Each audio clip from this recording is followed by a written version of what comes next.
حديد يعني الونش، كلنا تابعنا الموضوع ده. لمحمد عبد المنعم نفس القصه، راجل في الملعب فدائي، يعني ايه اي حاجه في المباراه بيقدر يعمل تاكلينج، بيضحي بنفسه.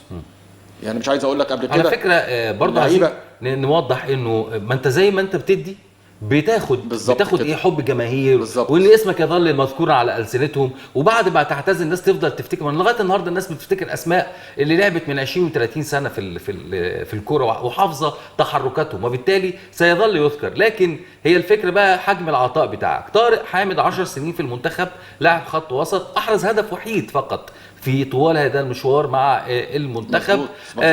ليه صولات وجولات ايضا. هل فكره اعتزاله في هذا السن؟ انا شفت مثلا الحضر النهارده على صفحته حاطط صوره لطارق حامد وبيقول له غلطان، انت غلطان، ما تعتزلش في السن ده، انت لسه قدامك كتير، انت هتدي. هل فكره استبعاده من المباراه الاخيره امام سيراليون من تشكيله المنتخب فيتوريا لما استبعده، هل ده مؤثر فيه مثلا؟ وتعرف انه استبعده بسبب المشكله اللي حصلت والامور الاخلاقيه زي ما قيل، مش عارفين ايه هي. لا انا قلت او السلوكيه يعني مش اخلاقيه. لا انا هقول لك، طارق حامد وامام عاشور مش ده اللي استبعدوهم؟ ومين الثالث؟ لو تفتكر امام عاشور وطارق حامد تم استبعادهم من المنتخب المصري. ايا كان بقى سبب الاستبعاد، السبب اللي هو بعد التدريب هم ما شاركوش في المباراه، وبعد التمرين دخلوا ايمن عبد العزيز في الموضوع، ودخلوا مش عارف الصح اللي فيه فيتوريا في عامل حاجه زي GPS بيشوف اللعيبه اتمرن قد ايه وعمل ايه. المفروض التمرين اللعيبه اللي ما اتمرنتش بيبقى 25 اللي ما شاركتش في المباراه 25 او 30 بعد المباراه. وعلى فكره اللعيبه اللي شاركت في المباراه اتمرنت 11 دقيقه والمفروض هو يتمرن 25 دقيقه. ما كملوش لا ما طبعا وما استمعوش للتعليمات، فاعتبروا ان ده يعني خروج عن طبعا خروج عن المألوف وما ينفعش. هل هذه الازمه هي سبب فكره اعتزاله عن اللعب مع المنتخب؟ طبعا. ليه بقى؟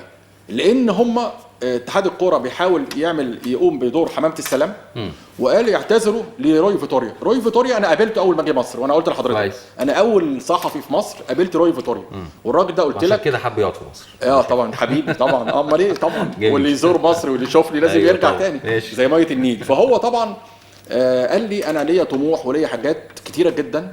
انا دربت انديه وعايز ليا طموح ان انا يدرب منتخب مصر اوصل كاس العالم وانا هوصل للمربع الذهبي. قال لي بيني وبينك يعني مش للنشر، بس انا معلش ما تزعلش مني يا فيتوريا، اللي انا اوصل للمربع الذهبي في افريقيا. كويس. لان انا ده مصر يعني دي مصر، ده حاجه كبيره وذاكرها يعني. ما يجي ذاكر مصر ايه هي وعدد سكانها وايه الاثار وحاجه جميله جدا يعني. حابب التجربه مع المنتخب الوطني، وانا حتى عرضت عليه قلت له حتى في التوقف الدولي ان شاء الله تلعب جنوب السودان، والله استجاب.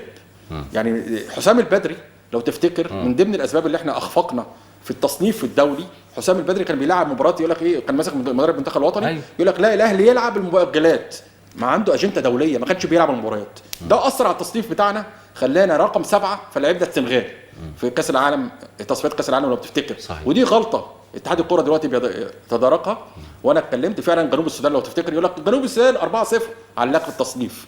صحيح انت كده ليك 9 مقاعد ونص افريقيا، وكده لازم ان شاء الله توصل لكاس العالم باذن الله في ضمن اللي هم التسعه.